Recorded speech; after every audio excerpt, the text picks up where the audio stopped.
দেখেন দুনিয়াতে আগুন কিভাবে আসলো জানার দরকার আছে কিনা?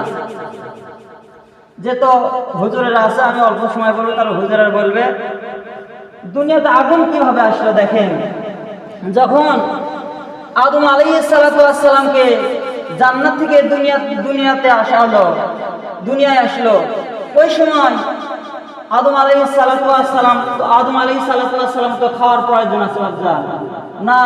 ওই সময় যেগুলো গম, ওগুলো কি রান্না না করে খাওয়া হয়? যদি আদম আলাইহিস সালাতু ওয়াস সালাম যদি রান্না করে, তাহলে তো আগুনের প্রয়োজন আছে বাজান। তাহলে দুনিয়াতে কোথায় আগুন নেই? আদম আলাইহিস সালাতু ওয়াস সালাম আগুন কোথায় পাবেন? তারপরে আদম আলাইহিস সালাতু ওয়াস সালাম আমরা আল্লাহ রাব্বুল আলামিনের দরবারে বলতেছেন, আয় আমার মালিক, আয় আমার খলিক, আপনি তো আমাকে ভালোবেসে মহব্বত করে সৃষ্টি করলেন, যে আমার খাওয়ার প্রয়োজন আছে, তা আমি গম, চাউল, ভুট্টা এগুলো কি দিয়ে রান্না করে খাইব?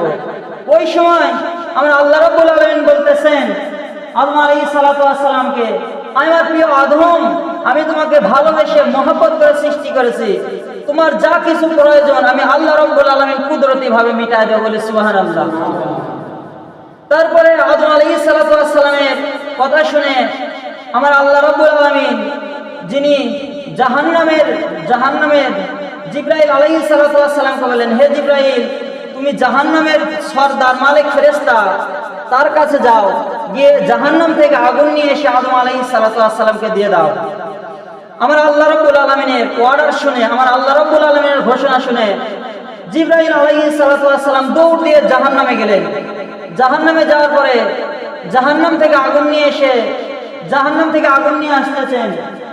ওই সময় আমার আল্লাহ রাব্বুল আলামিন জিবরাইল আলাইহিস সালাতু ওয়াস সালামকে বলতেছেন, হে জিবরাইল, তুমি শুনে রাখো, জেনে রাখো, এই আগুন যদি তুমি দুনিয়াতে নিয়ে যাও, তাহলে আমার বান্দারা এই আগুনের তাপ সহ্য করতে পারবে না।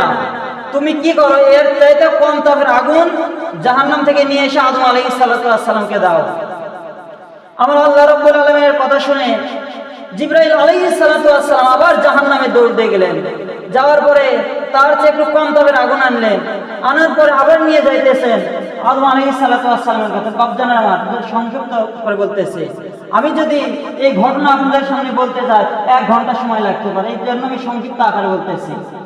যে আবার জিবরাইল আলাইহিস সালাতু ওয়াস সালাম আবার আসতেছেন, আল্লাহ রাব্বুল আলামিন বলতেছেন, হে জিবরাইল, এই আগুনের তাপ আমার বান্দারা সহ্য করতে পারবে না, তুমি কি করো, এর চাইতে কম তাপের আগুন নিয়ে এসে আদম আলাইহিস সালাতু ওয়াস সালামকে দিয়ে দাও। তারপরে আবার দৌড়তে গেলেন। যাওয়ার পরে আগুন আনার পরে আমার আল্লাহ রাব্বুল আলামিন বলতেছেন, হে জিবরাইল, তুমি কি করো, এই জাহান্নামের আগুন সমুদ্রে নিয়ে গিয়ে 70 ধোঁয়া দেওয়ার পরে তুমি আদম আলাইহিস সালাতু ওয়াস সালামকে দিয়ে দাও। আমার বাপজানেরা আমার, দেখেন দুনিয়াতে যে আগুন আসছে সমুদ্রতে 70 ধোঁয়া দেওয়ার পরে তারপরে আসলো। তাহলে দুনিয়ার আগুনই যে কঠিন, দুনিয়ার আগুন যদি আমাদের শরীরে অথবা হাত পায়ে লাগে 1 মাস 15 দিন, 1 বছর 6 মাস কাতরাতে হয়, কি বলেন ঠিক কিনা? আমার বাপজানেরা আমার, তাহলে ওই জাহান্নামের আগুন কত বড় কঠিন হবে? ওই জাহান্নামের আগুন থেকে আমাদেরকে বাঁচতে হলে আমাদের কি করতে হবে? বাপজান, নামাজ পড়ো, নামাজ, রোজা, হজ, যাকাত এগুলো করতে হবে, কি বলেন? নামাজ পড়ে কোনো লাভ হবে না যদি আমার রসুলের প্রেম, আমার রসুলের ভালোবাসা, রসুলের মহব্বত না থাকে। আমার বাপজান